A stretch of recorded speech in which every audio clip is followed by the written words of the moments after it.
Well, many of us are finding new ways to occupy our time these days, like puzzles, baking, maybe even an online yoga class. Others have added a new member to their household for some companionship on four legs, but with a new pet comes new responsibilities, which is why Consumer Reports has some advice for those first-time pet parents out there. Our Martha Koloski has more in tonight's On Your Side. When the pandemic hit, Lisa Ricker, who works at the ASPCA, saw something remarkable. The nice part of that sort of lull period when everything was closed is some of our hardest dogs who had been at the shelter for years got adopted. While the pandemic is keeping many families and friends apart, it's ironically united pets of all kinds to new homes.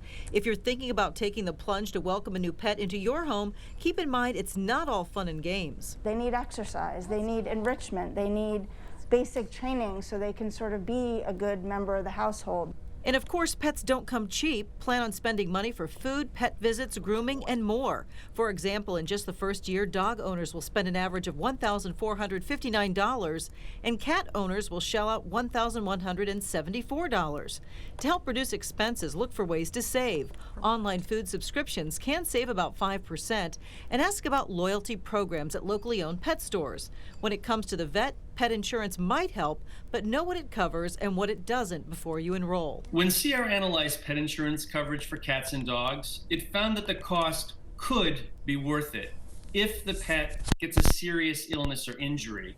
But just like insurance for people, pet insurance plans can be complicated and come with deductibles and copays and premiums. Finally, it's important to prepare yourself and your pet for a post-pandemic life.